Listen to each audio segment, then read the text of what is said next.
Good evening, people. How's everybody doing?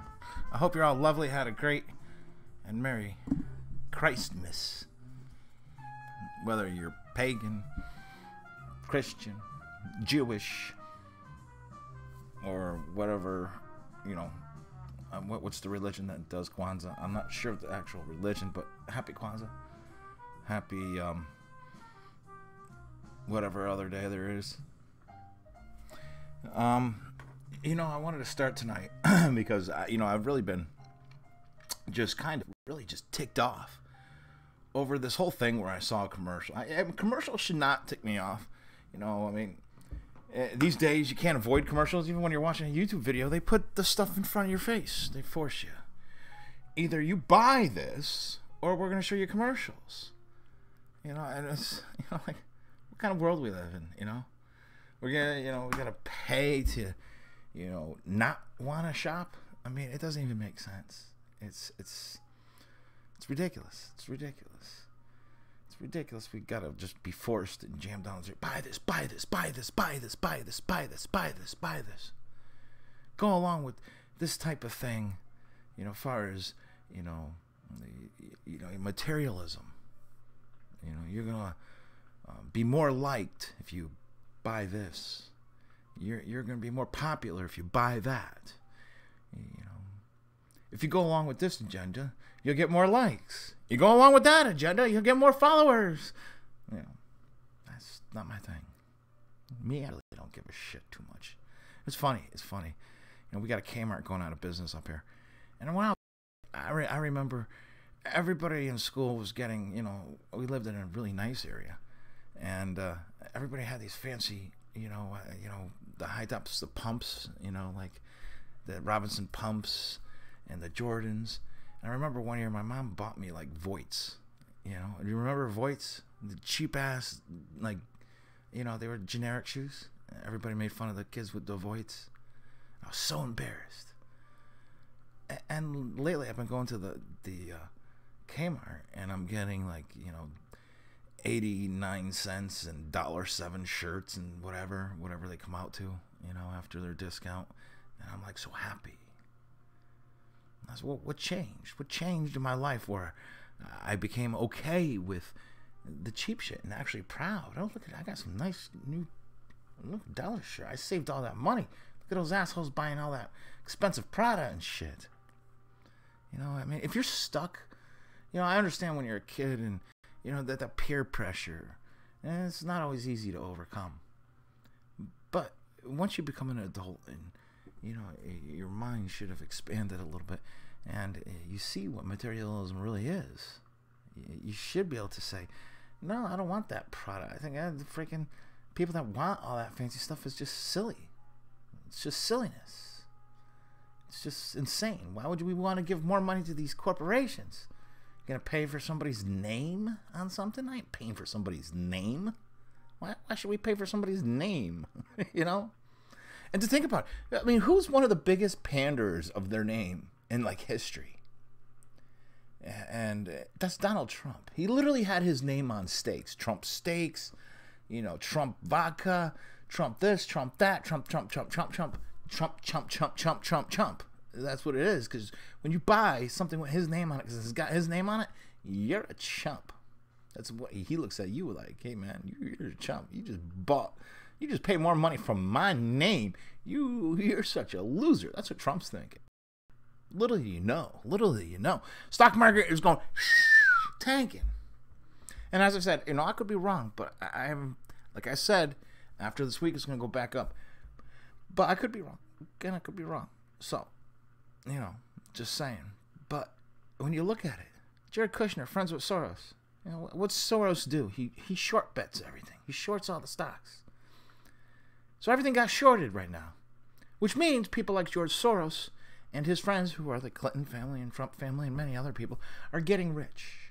So as you lose money right now, as so many people that are invested in the market, with their 401ks, with, you know, their retirements, and they lose, and money goes flying out the window there. You don't realize Trump's over there laughing his ass off at you? Ha ha ha, I took that poor man's last dollar. That's how these people think. They're sick fucks. You know? And speaking of sick fucks, let's talk about some sick fucks. And that's, you know, again, going back to this commercial I saw, where it was done by, and I'm not going to say the name because, you know, it is a highly sensitive name. Where you even mention it, YouTube will shut you off. But it had to do with a group that's tied to funding one of these false flag events. And they put on a commercial where it takes place in a school, and then a kid comes into the school and has a duffel bag full of guns like he's going to hurt everybody, and they scare people. We know this doesn't happen in real life, that every single one of these things is tied to the government or a secret society.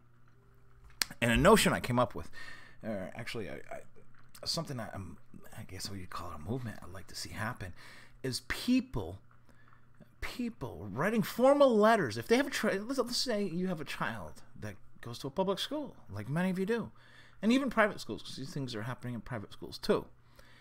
You need to draft a formal letter requesting that your principal notify you prior to a drill so that you could keep your child out of school that day so that they don't receive trauma from a fictional event.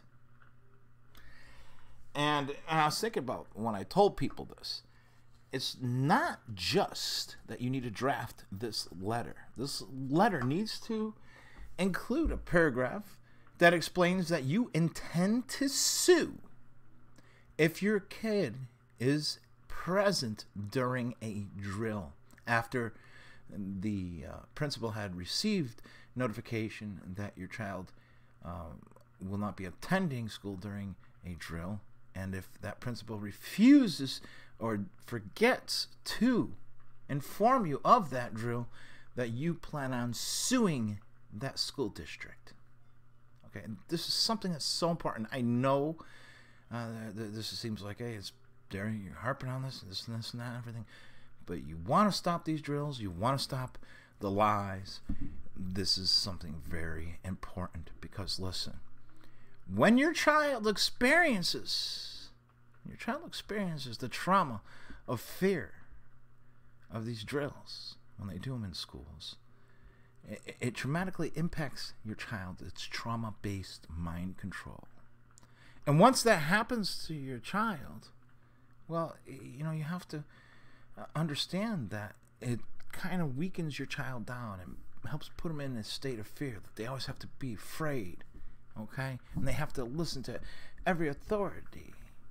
But when we know so many of these police officers throughout this country and so many Masons throughout this country are the ones that perform ritual child abuse, sexual abuse, and rape. One of the highest numbers of people or professions that rape people are police officers. Police officers are known to rape people. They're also known as some of the highest domestic abusers. They are not good people. Okay, these Masonic cops are not good people. And, when you weaken the child down by these traumatic events, it makes them more susceptible to that abuse. So in other words, you yourself, if you have a child and you're not doing anything to prevent them from going to a school or going to school the day they have a drill, you are performing child abuse to your child because you're allowing them to receive trauma. Trauma is an abuse. Therefore, you're performing child abuse. Okay? So, if you let your child go to school during a active shooter drill, you are guilty of child abuse, in my opinion, and I think anybody that uses any logic's opinion. But it's also the school that is abusing the child when they perform these drills. Okay? These whole drill situations allow your child to be, more susceptible to sexual abuse. Now, do you want your child to be raped? Do you want your child to be raped? I never want to hear about a child being raped. Keep your kid out of school when there's a drill. You may not know there's a drill ahead of time, so you need to formally draft a letter to the school district, to the principal. Draft multiple letters. And also mention that you intend to sue them if they do not notify you and your child experiences this drill. Okay? And this is definitely a way to help stop it. And at the very least, what is most important is it helps protect your child from being, exposed to this trauma. And this trauma is very bad and very wrong. Your child does not need to be exposed to it. So make sure you do everything you can to make sure that they're not exposed to it. You see what I'm saying? I hope some people, I don't know, at least do something about that. Whether they do it or not, I don't know. I don't know. Who knows if they do? It would be nice to see somebody do something like that. Hey, even if you can stop your child from experiencing that kind of trauma, just your child. That's one child we helped, right? So it's worth it. It's worth it. But if you do this, and maybe a neighbor that has a child in the same school sees it and says, what, they're right, maybe I should formally draft a letter. Then maybe somebody else will draft a formal letter, and another. And once this, something like that catches on, it makes it much tougher for them to perform these drills and traumatize children. The most important thing is that we stop them from traumatizing children. And that's what these active shooter drills are all about, is traumatically mind controlling or mind screwing your child.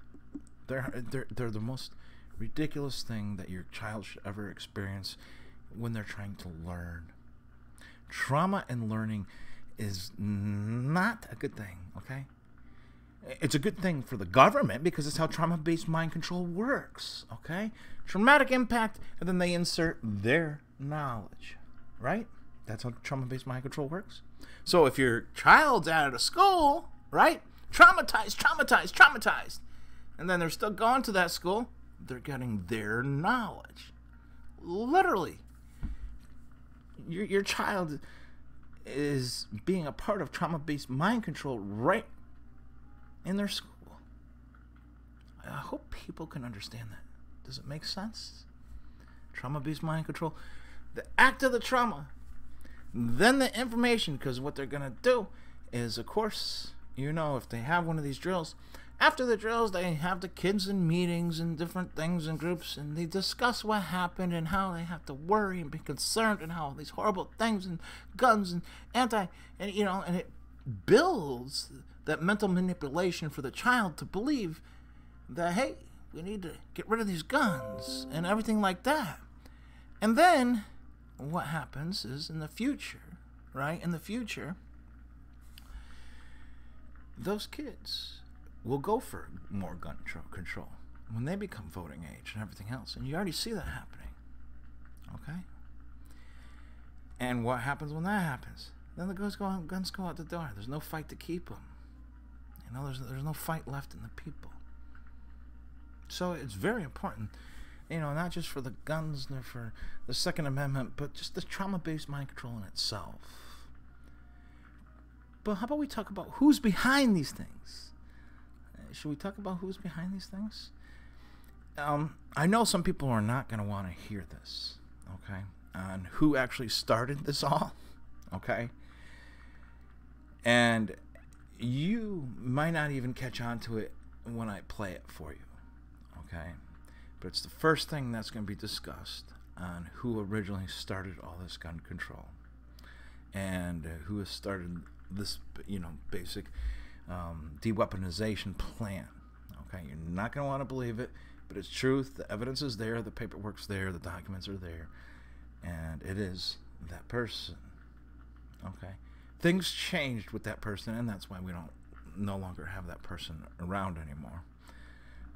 But people need to understand, you know, who's involved and who took over these agendas and who is propagating them even more. So what you can hear is basically a list of the people that are involved in doing these things. Okay? Now, if you need, you can always replay that list. You can write it down, and then you kind of know who's involved with these things. And then go out and research, because, you know, this list is kind of old. So some of those groups have broken down into a little bit slightly different names and different groups. But the core groups that are being discussed are the main problems. So you do need to listen to them and understand who and what they are. So I'm going to play that for you. You know, if you want to just take a listen here. And again, like I said, if you miss any, just rewind, replay, and you'll get it again. Okay? So here we go. Department Publication 7277, which will become the World Police Force under the United Nations. President Kennedy presented the plan to disarm the nations and people of the world to the United Nations. The United States planted the seed of an European Union, nurtured that idea, and has supported its formation. When the leader of the old Soviet Union banged his shoe on his desk at the United Nations and screamed, quote, "We do not have to invade the United States. We will destroy you from within," end quote. He was telling us the truth.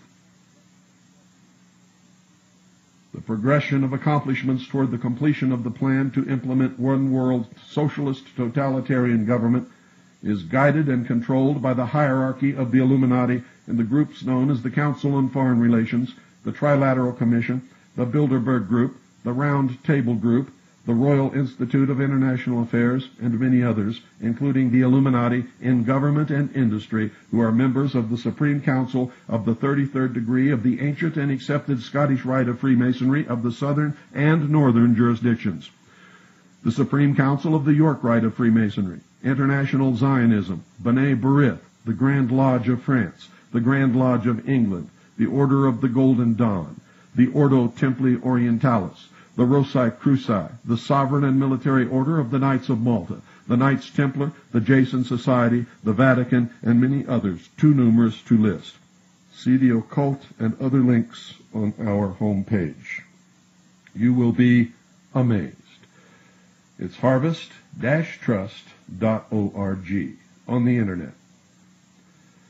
I will finish this tomorrow, ladies and gentlemen, because once again, we've run out of time. So you can see there, you know, it's what it is. It's what it is. You know, this is, where did baby Jesus go over there? He went flying. Flying baby Jesus. Anyways. You want? Who wants to say something? It's Masons. Masons. Zionist Masons, B'nai B'rith, Zionist Masons. So, yeah. Do you think, the average Jewish person in Israel knows what's going on? No. They're just down as much as the average Christian. These are some of the dumbest people on the planet, whether they're Christians or Jewish people or whatever, or a religious group. They only believe what they're told from the religion itself. And at the top of the religion are these secret orders. Okay? These are the people that need to be, and they are exposed all the time, but we need to start getting more into their names. They need to be held accountable. And that's why I say a lot of times, in theory, all Jewish people have to be responsible for the religion that they belong to, or if there's Zionism that they belong to, if they belong to the ADL or AIPAC, just because the fact that is that these organizations are doing evil, and if you belong to an evil organization, then you need to take the heat just along with the rest of the people that are even behind it. Okay? And I say this along with the Masons. The Masons, just because you're a moron doesn't know anything, doesn't mean that you should not be held accountable for the actions of the hierarchy of the organization that you belong to. If you were dumb enough to join an organization that does evil like it does, well, that doesn't excuse you from the accountability. No. Your own ignorance puts you in the same boat. So either educate yourself and get yourself out of that organization or fight back against that organization, or you should be held accountable along with that organization because you are supporting that organization. Does that make sense? Is that clear? Did I make that clear? And it's just like anything else. I look at it just like this. Well, Jerry, there might be some good feds out there that mean to do right. No, listen. No, there's no such thing. No. Every single federal agent in this country needs to be held accountable for 9/11 and any other false flag. Every single one of them, because they've done nothing to fix it or stop it. They are just as guilty. When good men and good women allow evil to exist, they become evil themselves, therefore should be held accountable along with that evil. That's my belief. Doesn't that make sense? If you continue to allow evil to exist, shouldn't you have some fault? If you allow somebody in your house that causes all kinds of damage and ruckus and just, you don't say nothing about it, you just let it go on, are you not accountable a little bit yourself? Right? We're all on this planet. Right? This is our home. This is like our house. Especially for the flat earth people because it's got a dome. Definitely our house, right? To them. So, if all these people, that are on our home or under our dome, depending on which position you need to stand, are doing evil, and you're allowing it to go on, does that not make you evil yourself? Yes, it does. It sure does. Creating a meme is not enough anymore. If you want to change something that's going on, and there needs to be more action, because let me tell you something. The shit that's coming down, these people don't seem to give a shit. They don't. They just be lying to you. And of course, there's so many people that just go down the wrong track. It's just like these new age people. Listen, expanding your mind, getting more into the external, dimensional, whatever, fine, dandy, that's great. Go ahead. But practicing the practices that are literally taught by the Freemasons over and over that they use for brainwashing, and you don't even realize it. So therefore, you are, just as guilty as a Mason because you fell for a Masonic trick to weaken you down. Love and light. What part of light equals Lucifer don't you get? That's what they're talking about. These people out there, these gurus and these everybody else, when they're talking about this, they're talking it from the Masonic perspective, but you're only getting, light. Everything's great in light. No, well, why don't you study the Luciferian doctrine and see what they're actually talking about? If they're throwing your brain for a little ring dingy, then Are you expanding your mind? Are you becoming more in tune with everything? Or are you being brainwashed into their matrix that they have set up trap ready for you to spring and close you in once they get enough of your mind sucked down? They're at least taking you to say, hey, you can't fight back. You won't fight back. You'll do nothing. We're going to weaken you down with our love and light. That's what they're doing behind you. In front of you, they're going, oh, yogi, oh, pull, meditate, yeah. That's what they do in front of you. Behind you, they're laughing at you. Until you understand that. You might be brainwashed. You know. So it's just a few things I want to talk about. I'm going to start getting more into some of the people that are behind this. And please, for the love of God, whatever God you choose, at least make sure that it's a good God. But for the love of God, if you have some children, draft a formal letter and make sure that you don't allow your child to attend school when they are having an active shooter drill. And my disclaimer to YouTube is I mentioned no specific drill, no specific past, whatever, event or drill. Only talking about the political side of it, which I have a right to do, and it does not break your terms of service. So there. Are you happy? Happy YouTuber? Huh? Anyways, it was nice having you along tonight, and I hope you all have a good evening.